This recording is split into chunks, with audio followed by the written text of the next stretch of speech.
All right. Good morning, everybody. So just so everybody is aware, we are going to start recording our trainings that we have with our guest speakers. So they will be up in case anybody wants to rewatch or anybody doesn't get a chance to view them live. There'll be a resource center for you to go back to. Today, we are meeting with Fidelis Mortgage. We have from left to right. Oh, Hi. I was looking this way at the camera. I'm like, left is that way. I'm Celine. I've been with Fidelis about 5.5 years. Started off as opening, which is kind of like processing. Still do that, but I ended up getting my license about 2.5 years ago. Yeah, I'm also bilingual, so any Spanish clients, yeah, send them my way. I'm Micah Davis. I've been with Fidelis now for 3.5 years, but I have been lending for, oh my gosh, 23 years, I think, at this point. Prior to Fidelis, always in a banking environment, but I knew Angie, who you will meet next, since '05. We had referred business to each other, and this was the right fit. She's a great friend. So, Oh, yeah. thanks, Micah. I'm Angie Shaw. I'm in charge of herding cats. And I've been with Fidelis for I'm in my 9th year. What I love about Fidelis, we're a veteran-owned company. We have an owner that's a sort of an eat last kind of guy, so he's always going to step up to if we have an issue, a client needs some help from our end or whatever the case may be, he's always there for us and able to provide programs so that we can pass that on to your clients. What I love with working with Iron Valley is not only the culture that you all have, which is by far, I've told the owners this many times, by far the most fun and genuine culture that I've found in real estate. And I've been doing it longer than Micah, 25-ish, 24-ish years. So I just really love everything about lending. I love getting creative. You guys are on the front line, so we love supporting you and helping you get to the finish line. Awesome. Thank you. So when we do these calls with the guest speakers, we have a series of control questions we ask. Now, obviously, a lot of our guest speakers are other real estate agents. I would like to ask you guys, and I don't want to take up too much time doing this, but I would like to ask you those questions just to see from, you're not outside of the industry, but outside of our role and our function, what your answers would be to these questions. And don't be afraid to answer, or all at once. It's not a big deal. I just want to make sure that we're getting these questions answered, just getting a lot of different perspectives out there. So our first control question is for real estate agents. We'll be looking back at your first year in real estate. What did you spend time on that didn't actually move your business forward, and what should you have been focused on instead? So I think just to reframe that for the three of you, what do you see new agents doing that's hurting them? Or what are they not doing that they should be doing that's hurting them? Calling their database. Yeah. Boom. Oh, no, go ahead. Yeah, I would say, I think a lot of times when I'm interacting with new agents, they're like, I'm trying everything, but nothing is working. But when you really dial in on, okay, what are you trying? It's a lot of wheel turning and spinning, but not a lot of action. And if you're not going to get aggressive and like be on the phone calling, it was the same for us, I would say, within our role. Like, you have to build out your sphere. So if you're not actively working your database of connections, starting with friends and family first and building it out from there, you're not, in this industry, it's going to be really hard to get traction. And I mean, this is like a day in, day out thing. So, yeah, and we actually teach a class on database and how to reach those points every quarter. The thing about it is that I try to tell everyone, either lender or realtor, is people want, the law of reciprocity is so strong within humans that if they know that you're doing something and you generally reach out to them and say, hey, not can you send me something? Do you know of anybody who's looking to buy or sell in the next, 6 months?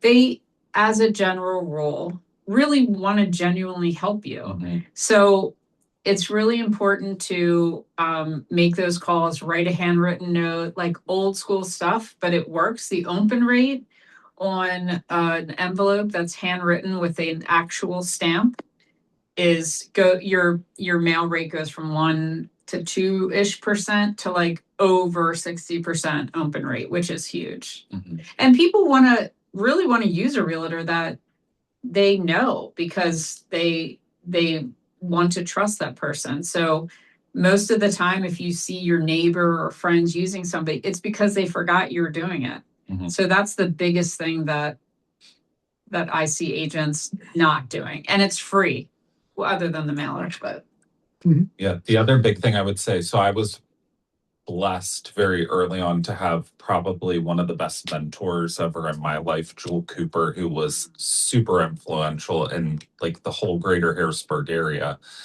And she told me all the time, she said, people die in this industry because they don't ever actually ask for the business. You have an obligation to ask people for the business very directly. And you got to get comfortable with doing that. And the other thing she always stressed with us was it takes 7 no's to get a yes. So don't look at those no's as like a loss. Look at them as a win, because you're one step closer to that next yes from a buyer or a seller. So you just got to get out and grind. I mean, yep. I think that, and that's going to lead into the answer for question number 2. What was the exact moment or decision that shifted you from trying to make it to building a consistent momentum? I think the thing I read something last week, and I wish this was mine because I would sell it to real estate agents for a lot of money. But the success happens when failure turns into a data point. Mm. So once failure stops impacting you emotionally and just becomes a data point, I think that's when we see people's businesses start to actually get traction and take off. If you were going to advise a brand new agent, so yeah, which you guys do, we have the brand new agents reach out and have phone calls with you guys. What's the one thing that you would recommend that agent to do in their first 30 days? follow another agent around, watch every single successful agent. Thank you for that adjective. That is important. Every single thing that they do, be a Velcro person. Watch what they do, see how they interact with people, see how they handle the paperwork. If you build that foundation early on, you'll save yourself so much stress. And you guys are so lucky that you have this mentorship program, because we don't have anybody else we work with. They don't have this program. So you have a big source to rely on. So pick an agent who you kind of vibe with and say, hey, that's how I want to do my business, and just become Velcro to them for the first 30, 60 days. And not to shamelessly plug this program because we're recorded, but do you see other brokerages offering this type of program? Okay. No. So this is something where, from your outside perspective looking in, how do you think the way that we run the mentoring is different than the way other brokerages do things?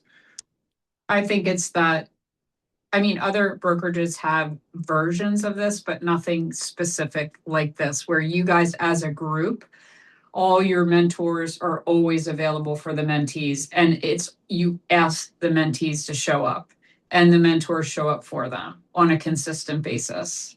And there's a set schedule. This is what you do. Step 1, step 2, step 3. A little bit of structure.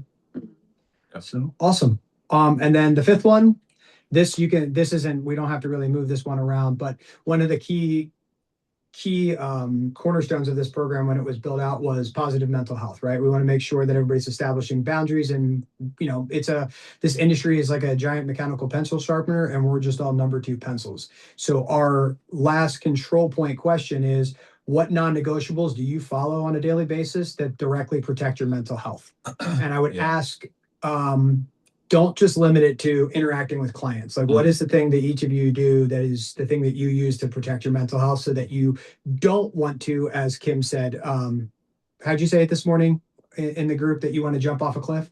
So yes, I was on the verge of jumping off a cliff this weekend, but I'm pulling myself out of it. slowly but surely.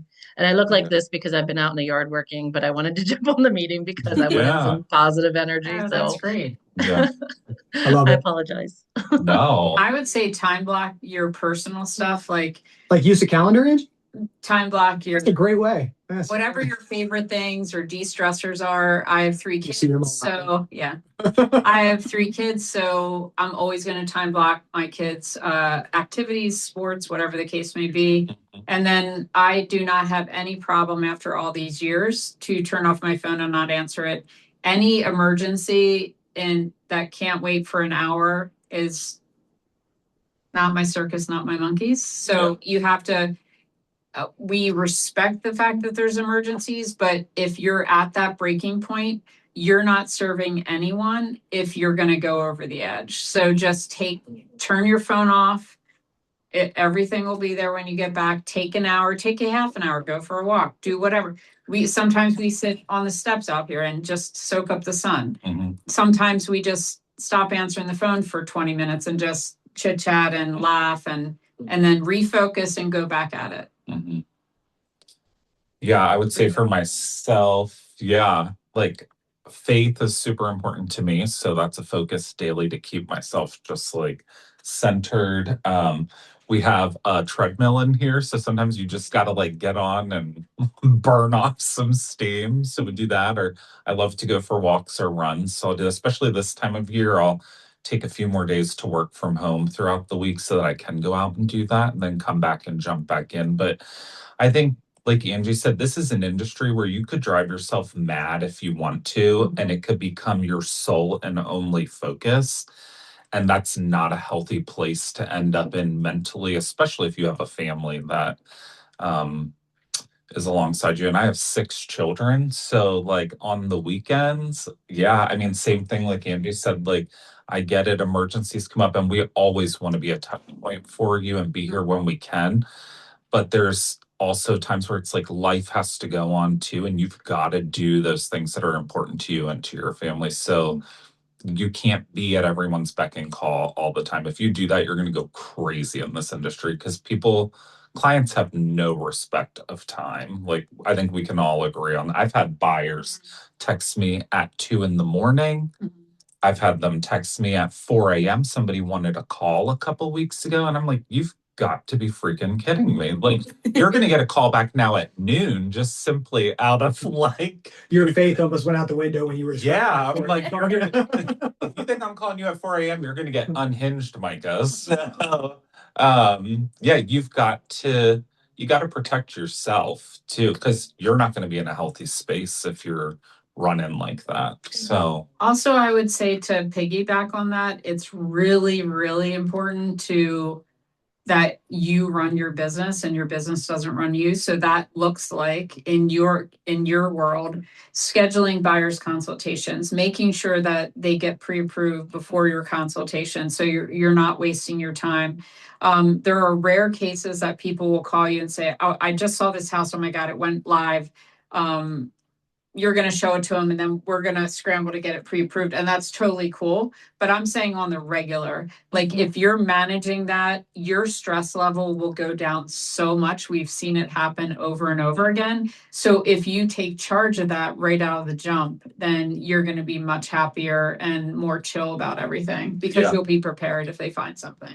And that aspect too is so practical application of that from our seats, what we do. That's why one of the reasons all the mentors are going to push you to have a signed agency agreement and a pre-approval letter before you start schedule showings. That's one of the reasons that we recommend to do that is to slow it down. That structure is for positive mental health. And that just establishes from the beginning that you're controlling the process, not your client can't sleep. They're Zillow searching at 2 a.m. By the way, I know this is recorded and I'm going to stand by this sentence. Zillow is nothing more than real estate Tinder. So if people are just swiping left and right on that thing and then sending you pictures at 2 a.m., they're not doing anything. So there's no reason for you to wake up and see, a text message thread with 4 Zillow links and completely freak out and start sending stuff over to your lender to get pre-approved. Just slow it down. pre-approval and a BAC, and I'm sorry, an agency agreement for the Maryland people. Have an agency agreement signed, promise of payment and a pre-approval letter are the two things that you should have before you even go into showing time and start scheduling anything. Yeah. Celine, did you want to add anything to that? No, I mean, pretty much the same thing. Just definitely the most important thing is to take time for yourself. Pretty much saying the same thing. You know, if you have to just step out, go get a matcha, go get a coffee, you know, just take a second for yourself and just to recuperate and kind of move forward. Just because, like they said, it can be very stressful, especially if you're not taking time for yourself and just going, trying to be, you know, everywhere at every single time. And yeah, so pretty much the same thing. I don't have any kids, but I have a dog, and you know, sometimes you just gotta take them for a walk or just hang out for 5 minutes just to decompose and not lose your sanity, because without your mental health, it's not gonna work. You need to make sure you take care of yourself first. Beautiful. The only thing I want to add one thing, because it kind of piggybacks on what Mike said, and I think having a captive audience like this is a great time to share this. I will say, you know, agents that I see being really successful that I work with, and I've had this with, I'm just going to see who I can see on it. April, Susan, Krista, Mike. You guys can vouch for kind of how I do things. If you have buyers and they're wanting to get pre-approved, let's do that Monday through Friday when we can, because things can get held up sometimes on our end on a weekend. And I'm not saying we're not going to do it on a weekend. We will always be here as a reference for you. But there's certain things, like if we have to run upfront underwriting, which is something obviously we handle on our end, and it goes down on a weekend or something, we have a hard time getting that prompt response back to you guys, because we may need to try to get somebody on a weekend then from our back office to jump in and help with that. So I always tell the agents I work with, let's anytime we can make sure we're doing our pre-approvals Monday through Friday. I'll run cost sheets for you all weekend and do whatever you need, so we're getting offers in and we can craft those over the phone and do all that stuff. But if we get held up with something that we can't physically overcome on a weekend, the last thing we want to do is hold you guys up from doing your job well. And we are a reflection of you, and we want to be a great partner for you. So where that is controllable, take control. And prime example, I will tell you, I have an agent who last week they had this buyer, they've been talking with them, and you all will get this, for 8 years, right? Well, they were ready to buy this house, and they call me and we start to do their pre-approval. And the house went pending. So they just shut it down. And I said, listen, I'm like, why don't we go ahead and still get your pre-approval ready? Because you never know when the next one's going to come up. Let's have you ready to go. And she's like, well, I'll talk with my husband, maybe. So Saturday morning rolls around and they need this pre-approval for this new house in like 15 minutes. Well, I'm at back-to-back graduation parties, supporting my friend's daughter, my niece, and I'm like, this is my family at this point. So, and I'm like, listen, I'm really sorry. Get that application in and I will jump on it first thing Monday morning. But like my hands are tied. And then we had obligations all day yesterday. So I'm just saying, like, you never know when that's going to happen. And she even texts me, the buyer did, and she's like, I know this is my fault. I should have listened to you. I mean, so take action, push for that where you can, because it can really save you, especially on a weekend. And you guys are really the ones that can push them over the edge to take action on our part. So we appreciate that so much from you. I'll give you a real live example. Last night, an agent not from Iron Valley called. He had shown them, he had spent his entire Sunday. They didn't call last week. Spent his entire Sunday, ran it through. They're denied. I was on a conference call with him and the buyers in the house they wanted to write on. He was so deflated. And so that's why it's so important to try to push them. Mm-hmm. Yeah, I think two of the things that I say a lot is if it's after 5:30 p.m., it's already 8 a.m. the next business day, which applies doubly to a Friday. So if you're, and again, too, as responsible agents performing our full fiduciary responsibility, not having a buyer pre-approved to go into a weekend is hurting your client. Especially now, I don't care if you're in Maryland or PA, all the way up north into Boom City. Going into a weekend without a pre-approval. One, if you're looking at houses without a pre-approval, that's extremely foolish because you're just wasting your own time and energy. That's window shopping without knowing if the person actually has any money in their pocket. And every single time, I don't do it anymore, but every single time I did it in the beginning and I showed people houses without having that pre-approval letter, I always got burned because it always came in drastically lower than the property ranges that we were looking at. So it's a way for you to slow the process down, take control of it. I'm not saying there's not going to be exceptions to the rule, but if you get yourself in the mindset of make your client prove themselves to you before you start working for them, is that I think the best way I can word that. And a great thing you can do that seems to really work for agents is there are some listings that will not allow you to book unless they have a pre-approval. So you can just say, look, we don't want to put you in this position where you want to see your dream house and you can't see it because they require us to answer a question, have the buyers been pre-approved yet? So that's kind of an easy way to default back on the seller and kind of get your buyers to move forward. So but yeah, excellent. So I appreciate us taking that time to kind of run through those things. What I'd like to do is kind of ask anybody on the call if we have any lender specific questions. While everybody is thinking and or typing it into the chat, I just wanted to point out that, and I know that we talked about Celine being bilingual, but Fidelis, between everybody sitting at this table, they will cover anything in PA and then down through Maryland. So all of our Maryland people joining us on the call today, Angie Shaw's the one that could be able to take care of you down there as well. They are a veteran-owned company. I do a lot of VA home loan with them. The process is incredibly refined. 9 times out of 10, I'm getting, we will get into VA home loan and FHA training at a separate time, but with VA home loan, they require what's called a certificate of eligibility before they can get a pre-approval letter. A lot of times, like the big national players will take a good chunk of time, like almost a week to get some sort of pre-approval back, where mostly working with them, unless the soldier's lying about their character of service, which happens, they usually pull the COE and have everything done and wrapped up within 2 to 3 days at the max.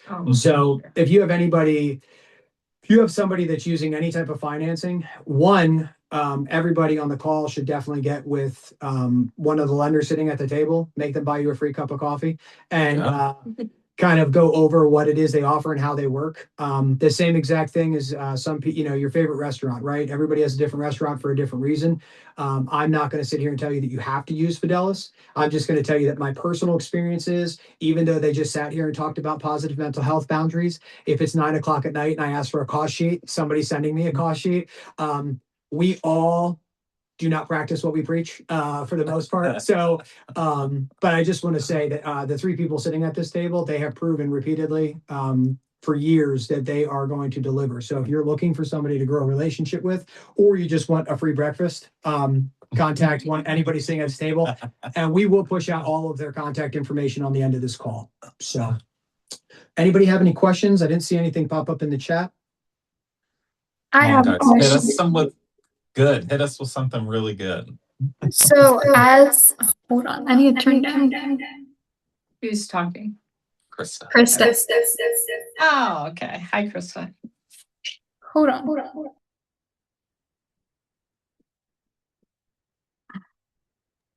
Okay, I'm just gonna do it on Brittany's computer because her volume's up. So as a lender side, what do you guys recommend whenever a client comes to us and says that they want to wait to get pre-approved because of their credit score? Oh, that's a good one. So we get that a fair amount. Honestly, that turns into more of a conversation of, do they need credit repair?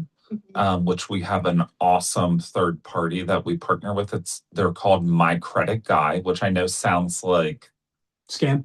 you just found it on Google one night at 2 a.m. Really not. But I will be honest, and you guys could actually reach out to Riley Muma if you want like a real life example of this. So she had a buyer with me last year, went to pre-approve them, could not get them pre-approved. Credit wasn't where it needed to be. So I signed him up, had him work with this third party. Within 2 months, he came back. I had his pre-approval done and he went under contract in like 4 days and we closed him 30 days later. So there is a cost associated with that. And obviously they're working out what that cost is with that third party. But for somebody who's in that situation, it's the right move and the right play for them because they're going to get things fully removed from their credit report that just shouldn't be lingering out there anymore. And they're going to advocate on your buyer's behalf for them and do the hard work. And they'll just clean up anything and everything on there so that within anywhere from, for the most part, 3 to 6 months, we can wrap up that pre-approval and they're going to be golden for you. So you're not writing an offer and having it fall through the cracks either because they didn't do what they should have done. So And my clients that have worked with Fidelis that have also gone through that, my credit guy. So again, you can use any credit repair program, but again, we're talking about restaurants, right? Everybody has a preference. I like this company because it's not just pay your bills. They give you like a hit list. This is what you need to do, when you need to do it. This is so like when people go through this, the two people that I had last year that went through with Micah, the one family actually just got their house, just got an offer accepted this last weekend, but they started out as a not even being able to get qualified. Then they were in a manual FHA, which is Jesus, take the wheel. it's the Wild West. And then by the time that so almost 9 months later after they started, we were able to actually get them conventional. Yeah. So just in 9 months. So a great plug there. And then the other one, mother with really, really bad credit, 5 kids, just trying to get into a bigger house. And she wound up using that. And within 6 months, she went from not a chance of even getting pre-approved to sitting at $260,000. So again, that credit repair company is not just going to give them hey, pay your bills on time. They're going to get intimate with them and give them a hit list of what they need to start knocking out in order to get their credit to jump the fastest. So. And you're building your pipeline out. Yeah. And you're building your pipeline out. Service after the sale. People, it's not just about getting somebody to sign a contract. It's about taking care of them so that they tell everybody that you're taking care of them. So in my experience, I work a lot with the Hispanic community and people who need grants or don't have a lot of assets for closing. So a lot of times my clients will not go to something like that just because they feel like they need to save for closing costs than to pay for someone to repair. So in my experience, I have sat down with them and kind of went through not pulling their credit just so they don't get another hard hit, but kind of going with them like, what do you know is on your credit report? What are your limits? Do you have Credit Karma? Like something like that, just to at least get an idea of where your credit stands. And I have sat with clients and kind of just looked at, okay, how much are you using on each credit?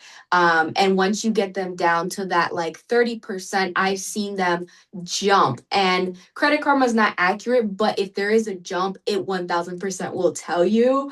So you have an idea of when is a good time to pull that credit, just because our reports last 120 days, which is about 4 months. So for me, I don't want to pull if someone doesn't have good credit. I don't want to keep pulling because it's going to, knock their numbers down. So that's also a way that we can help the clients as well.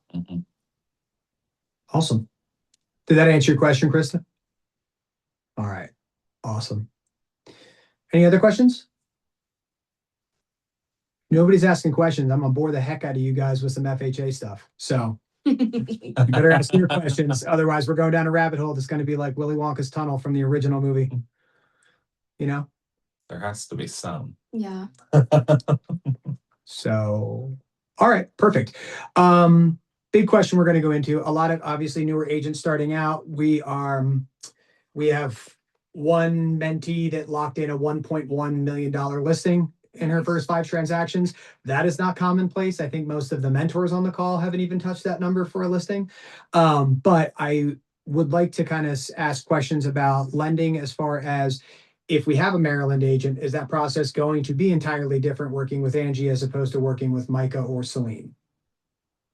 It's not going to be different. The cost sheets are different because there's different transfer taxes. They're named different. So that's really the only difference working with, and I'm licensed in Maryland. So There's different fees. different fees. Yeah. Every state's different. We're licensed actually, if you ever have a transfer of client, we're licensed in Florida, Delaware. I'm licensed in Florida, Delaware, Maryland, and Pennsylvania. We also have South Carolina, New Jersey, I think that's it. and that's it. And PA. Yeah. So there's how that has worked for me in the past is sending referrals out with pre-approval letters. So you're not just sending somebody a lead, you're sending out a pre-approved buyer client to somebody else in another state. I had a Florida real estate agent pay me a 40% referral fee because the buyer came pre-approved. So they didn't have to do any work. I just handed it to them and they ran with it. Yeah. So don't be afraid to talk to people while you're on vacation. Since I've gotten into real estate, I haven't actually gone on vacation, but anytime we go away for like a 3-day weekend or something else like that, I pull referrals out of places. So, and then Micah and I do a VA home loan program together where, all the clients everything that's coming out the other side of it is pre-approved buyer clients. And we even have some people that need credit repair. So then they go into the credit repair and next thing you know, now this year, they're all ready to go. Yeah. Primed up, ready to go. Now they have more service time. Some of them have actually gone above 30% disability rating. So now they don't have a funding fee anymore. Yeah. So don't be afraid to take control of the process. We are going to have probably Micah, because I like to make him do a lot of stuff. We'll probably have Micah do classes on FHA and VA home loans to get more detailed as we move on. But as a generic introduction, I just wanted to make sure everybody knew what the roles were from the 3 people sitting at the table. So if we don't have any other questions, I would like to dive into some boring material that is actually going to save you guys some pain down the road. So any other questions before we jump in? All right.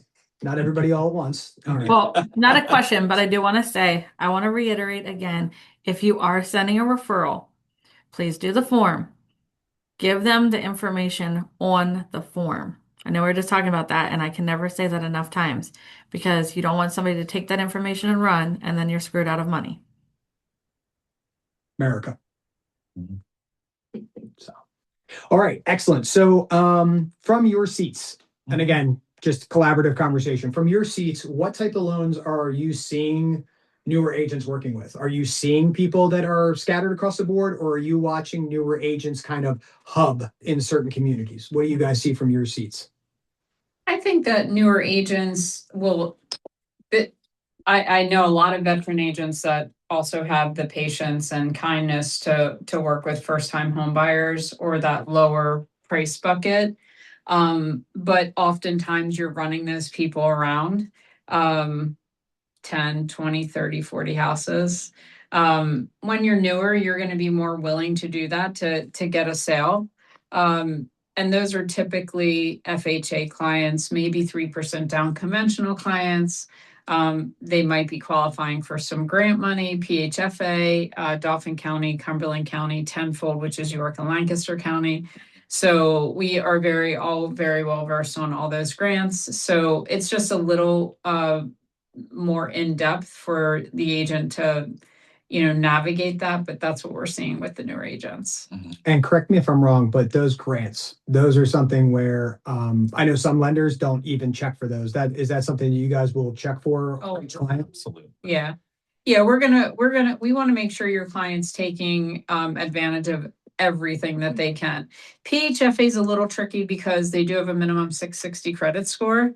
So that can, all of them have income limits. Some are higher, PHFA is higher, but that kind of kicks a lot of people out of that bucket. But we definitely check all of them because we want people to take advantage of what money is out there. Mm-hmm. And I can't speak for anybody else, but I will tell you that the 3 people sitting at this table, they don't let your client know they qualify. They basically send them everything for signature. So they're doing a lot of the job that you don't have to walk your people through, right? So Cumberland County too, I can speak to that just because I just had my first one in a long time. It honestly is a very easy process. So we'll do the application for your buyer. I just did this for a couple that's working with Justin Hobetter and submitted, got all their documentation, which we're going to need for underwriting anyways, submit it with the application. Cumberland County is great in that they actually pre-approve them for the grant ahead of going under contract. Hmm. That is different from some of the others. Like I know with think Tenfold, you've got to have a ratified agreement of sale. Same thing with Dauphin County. Correct. But Cumberland County, you can get that $3,000 or $5,000 grant ahead of time and go in, and we can do those cost sheets for your buyer as well, showing those funds already coming in.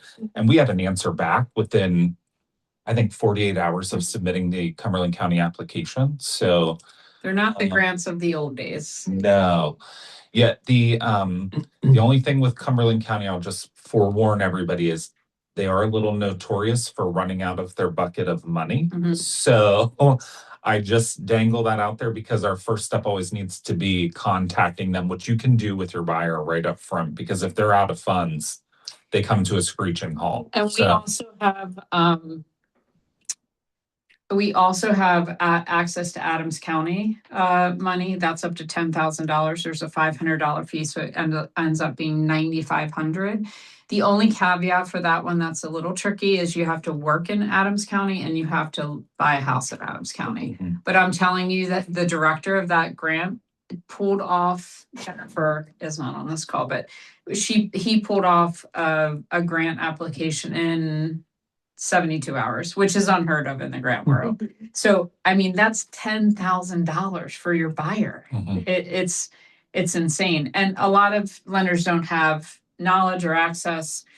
Micah said the application is easy. It's easy for us, but if you hand a 40-page application to a buyer, Yeah. they're going to just start babbling and Yeah. not know how to navigate it Yeah. and probably not be able to successfully get the grant. So we do all that for them. Mhm. I think it's very similar to just handing them a property disclosure and not explaining it. Yes. And then they're going to start checking It's everything. exactly like that. And it is extra work, but we would rather them be successful in getting the grant and taking that extra time that it takes us than have them go through the stress of navigating that Yeah. application. And then we're cleaning up a mess on our Yeah. end too. So it's better we just do it. Yeah. We do have a question from home. April asked, does Cumberland County still have to be used within a certain time frame? So not to my knowledge, but I don't want to say, take that with a grain of salt. I would need to confirm and circle back. The way that they just sent me like the award letter, they awarded our buyer the $3,000 sum, and it does not have any expiration date in the award letter. So I can speak to that, but that is a good point to confirm. I think you have to use it once you are approved within 90 days, but Micah can verify Yeah. that. Because they can't, they'll earmark your grant for you, they'll earmark the approval, but you have to use it within a certain period of time. But he can verify that and get back to you, April. Yeah. Or actually, there's a group he can respond to the group. Yeah, Yeah. I just I'll dump let Mike it know. down to the group. Yeah. Oh, perfect. PFHA is a year. Once they get a certificate, they can hold on to it for a year. So they can, use that. And PHFA doesn't run out of money, so Yeah. Yeah. Cumberland runs out of money. Yeah, mostly the county grants are the ones that run out of money. It's a Dolphin doesn't. 'Cause Dolphin, they're based on deed recording fees, so they have an endless Tenfold. supply of money. I think Tenfold too. Yeah. Yeah. So, as you could tell by the answers that just came from this question alone, it's very important to work with people that are subject matter experts and actually know what they're talking about. Again, we can't say names of other lenders and brokers because of, stupid laws. But when you get into a lot of the bigger, is the word we'll use, bigger or national type of places. Actually, yeah. Yeah. Yeah. So, something that rhymes with Tocket. Yeah, it's weird. But yeah, if I'll ask you guys to answer that question. And again, I know that you are more of a local lender than a national one. However, why do you recommend using local lending over a larger national Mhm. entity? So like I've asked I get asked this question a lot. And it's funny, Cindy Peo called me this morning because she has a listing and they got a great offer on it, but it's coming in from Chase. And so what's going to be your problem there? As a listing agent, you're going to be worried about the appraisal, right? Because they have this massive panel that's nationwide. These people don't know They could drive from, Carlisle, yeah, Mechanicsburg, they could drive from Harrisburg. Delta to Yeah. do the appraisal. And so they're going to jack up your value on your home, and probably call out things that maybe necessarily would not need to be the case. So, she was asking me for guidance on how do I let my sellers, but also my buyers know the importance of working with a local lender. Well, listen, I've lived here now at this point in my life 32 years, and I've always worked in finance in Carlisle, Mechanicsburg, Camp Hill, Lewisburg, York, Harrisburg. So we get it. But also as a smaller local lender, we've hand selected our appraisal panel that we can push out to. So when we're requesting your appraisers, these people are vetted. We know them. We've worked with them for a long, long time, even at other lending institutions. They know the market and they know how to play the game well to do a great job, but also not to be an alarmist on things that we don't need to be freaking out about. So, I think your experience overall is going to be a lot better. I mean, we tell people all the time, we see them working with words that rhyme with, what did you say? Pocket, or Home Depot. veterans. I know, but like, This is going. I'm just saying, like, you have As a listing agent, we've had agents require that they use us or another local lender simply because if the buyer of your listing gets into a pickle and we have to meet with them, or we have to be literal boots on the ground in the town. We can do that, or another local lender can. And you, as a listing agent, you can advise your homeowner that they could potentially accept the offer if they choose to use another source, right? Mm-hmm. Yeah. Mm-hmm. I think also the relationship too. So just like having a local lender, you can build a good relationship for the buyers as well. They feel more comfortable. Availability is another big thing. I feel like with bigger nationwide lenders, they're Monday through Friday, 9 to 5. That's it. No questions. They might have way too many clients that they can't be with your buyer personally, talk to them on not a daily basis, but when they need it, or on a weekend if it's something like to run numbers. Sometimes I've had clients that have came from bigger banks and have complained to me that they don't answer their calls, they don't get back to them in a timely manner. They're writing them back a week later, and that's something that we would never do. We would always get back same day. If we're in a pickle, we would always be like, hey, like, we're XYZ, we'll get back to you in this time. Like, we're very on top of it, and we communicate very well, whereas like I feel like bigger banks don't do that. Yeah, any of the clients that I put through Fidelis have talked to somebody at this table and maybe two other people that were working with one of the people sitting at this table. I feel like the national level, they just kind of, the loan officer is the person that gets them in the door, and then you just get passed off to a series, not even their team, you get passed off to series of teams. So by the end of it, you're sitting there trying to make sure that your client's not getting scammed and telling them not to send anything to anybody they don't know, but now you got 27 people sending requests for information because nobody's talking to each other in the offices. So can I say something, Mike, before you go on another rampage No. of something? I was just going to put in there that I always tell my buyers, sellers too, but I tell them I like someone local so that if I need to go put my hands on them, I can. So, yeah. That too. But all of what you said is spot on. Local is better all the way around, in my opinion. So I try always to go that route. So. Yeah, Thank you guys. of course. Thank you for letting me talk, Mike. I appreciate it. I like your attitude. All right. All right. And I'm not even the host right now, so I can't kick you off.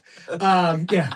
So another question from Jessica. Are the grants that you were discussing available to any loan, conventional, FHA, et cetera, as long as they qualify, or does that stop?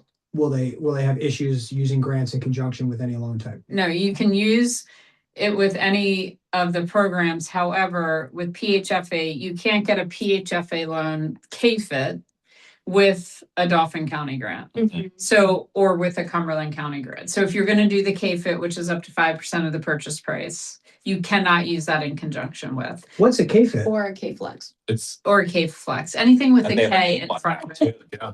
Yeah. They do. It's very limited. It's 8%, but it's very limited. So What is that though? It's What do you mean basically it's a your grant? in-house grant it's a through PHFA. it's a forgivable K, Forgivable in 10 years. forgivable in 10 years. If you sell the house, but it's on a 1% graduation. So I'm sorry, 10% graduation. So each year the obligation is reduced by 10%. So by year 10, you can sell the house or refinance without any obligation. Mhm.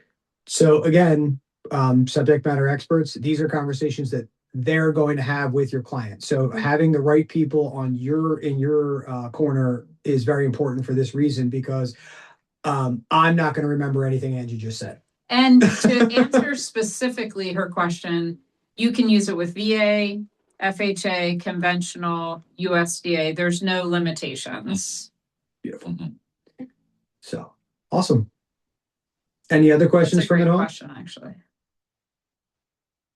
The only one you wouldn't be able to use it is with our 0% FHA. That one you can't use a grant with it. And why is that? It's already like its own down payment because it's already putting a second lien on the home with that 0%. So basically that 3.5% gets put as a second lien on the home. So you don't pay it unless you were to sell or refinance. So the same way a grant would put that on your home as well. It's kind of like a balloon payment. Mhm. I like it. Sounds like we're going to have a lot of loan conversations here in the future throughout the program. Yeah, I have another question. Go ahead. So I had a friend who she got a mobile home. So the trailers. And when we had the conversation, because she plans on having a second home later on, she said, I know now that the mobile parks, they don't qualify for any type of grants or any help whatsoever because it's not considered real property. So would she be able to qualify for any grants once she gets her second home? Or is that like completely off the... Oh, Well, that I shouldn't say no automatically. PFHA is technically not just for first-time home buyers. It's actually for anyone. Mhm. But it really just, I think there's a lot of guidelines to each grant. Mhm. And that's something that we know, like the basic, like top layer, but there's a lot of stuff that sometimes we just have to dig in and investigate a little bit. I mean, Dauphin, Cumberland, Adams, tenfold, you have to be a first-time home Yeah, buyer. I think- PHFA, there's a little more I liberty. think that's the only one Mhm. that really you would be able to use. So we've had the question come up a few times. What is the definition of first-time homebuyer? You haven't owned a home in the last 3 years. Yep. In the last 3 3 years? years. Or any real property. So that includes land. Or any real property, yeah. So with Jessica, for an example, and I'm just asking for, correct me if I'm wrong. Mhm. Jessica's friend goes and buys a brick and mortar home. 5 years from now, Mhm. she wants to purchase another home. Mhm. Would she qualify for first-time home buyer? Mhm. No. Okay. So what do we mean by But the three? if someone buys a mobile home in a park, that's not real property. Okay. So that doesn't count as a home. So they would still be considered first-time home buyers. If they were to like rent for 3 years, like if they were to sell and then they rent it or live with someone or something like that, It restarts. it the would clock restart. restarts. Yeah. So it's 3 years of you not having a mortgage deed. would make you a Deed, yeah. or deed. I'm sorry. Yep. Yeah, make you Property. would make you eligible for that program. Yeah. Yep. Correct. Yeah. Yep. I've had clients that have had houses, but then they rented for 10 years and they did qualify as a first time home buyer again. So there is a way to reset that clock and take advantage of Absolutely. those programs. Yep. Mhm. This Yeah. is the best news ever. I had no idea that that was a Yeah. thing. Yeah. So Sometimes Which is great because, you know, it reduces your minimum down payment on the programs, everything. Well, specifically with conventional, Mhm. but then they only have to put 3% down. So, Yeah. And if they Mhm. have under 50% of the AMI, they actually get another credit on their closing, which is nice. Yeah. what's AMI? area median income. Yeah. So it's by Yep. zip code. Correct. And we can look that up in the SNAP if you ever needed us to, and we can tell you what the 80% or usually to qualify for that 3%. Yep. Usually it's under the 80%, but there's the 97 that is just you just have to be a first time home buyer. Yep. But if like for Home Ready, Home Possible, if you're under 50% of that AMI, then you can qualify for a credit. I believe it's 2,500. Mhm. I believe. So April has a follow-up question. So it's not necessarily mortgage free, it's not on a deed for Correct. 3 years or more. Correct. Yeah. Yeah. That's the big caveat. The more it's owning the physical real estate. So the deed needs to be satisfied. So Full 3 years. somebody purchased a home under FHA. Yep. Okay. Mhm. And then they pay off the loan. Yep. Then they decide they want to sell their house and buy something else. They wouldn't qualify for an FHA loan until they had sold the property for at least 3 years. Well, they would qualify for Well, they everything. can qualify for FHA, but Yeah. they're not going to qualify as a first time home buyer. Correct. Yeah. Also, But FHA they don't change their down payment. Yes. So you always have to just put 3.5% down with FHA. Whereas with conventional, I'll just to break it out very specifically. If I own my home and I sell it tomorrow and I go and I buy a new home next week, I owned real estate in the last 3 years. I have to do a minimum of 5% down. If I sell my home tomorrow and I go live with my mom and my dad for the next 4 years. his parents are great. My parents are actually wonderful. I do love them. His father cuts his hair. Yes. Okay. Yeah. Don't judge me right now. But let's say I live with them for 5 years and then I go buy another home. I'm now a first time home buyer again. I Mhm. only have to put 3% down plus closing costs. So Correct. Also, if you're divorced and you've only ever owned a home in the last 3 years jointly with your spouse, you also qualify as a first time Correct. buyer. Mhm. Without that 3-year rule. this is Awesome. going to work out for me eventually. I sold my house that I had in 2021, I guess. I've been living with my mom for the last how many years since then. So when I need to buy a house potentially as like a investment property, but if I'm going to have my son live in it how's that going to work? So yeah, I'm going to just inherit this house. God bless her when she passes on. She's fine. She's not going to do that anytime Yeah. soon. So we're kind of Um, earmarking her right now. Like, We have joke you about walk it all into the her house, time. put stickers on everything you like too? Like, We red joke about dots it are all the mine. time, so I don't feel bad saying it, but we always are cracking up about it. I want her to live as long as possible, but so next year, just say when my son tries to kill me by going into the police academy, and I want to potentially maybe buy a house in Shermansdale, Shrewsbury, Yeah. Glen Rock area Mhm. because he's going to go into Baltimore. And if I wanted to buy a house there so that he could live there per se, that would work. And I would Yep. be a first time home buyer You'd potentially. be a first time home buyer. I'd probably recommend at that point you probably just put him on the deed with you too for other reasons as well. But yeah. Right. Mhm. Okay, cool. I Yeah. didn't know that 3-year thing existed. That's awesome news. I love it. Yeah. Not just so for me, but for everybody. Yeah. we are going to again, it's probably going to be Micah that we're going to turn into the whipping boy and make him show up for all this stuff. Just because Angie and Celine are successful. Oh, dude. Okay. I'm bringing them with me. Yeah, but we are going, obviously, as you guys can tell from this phone call, the world of financing does not get smashed into 45 minutes. There's going to be several follow-up calls. You're going to need to reach out to somebody sitting here from for each individual client, because even though the programs exist, there's going to be the way that each individual person fits into those things. There's no cookie cutter for this. So we will bring them back. There will be future conversations and recordings. So I don't want everybody to just panic right now and start shotgunning all these thousands of text messages over to these people. We will have everybody back on. We will talk about things. We will push out all the contact information here right afterwards, but I just want to say thank you guys for taking time out of your day to answer some questions. And You guys are great. we will see you guys again.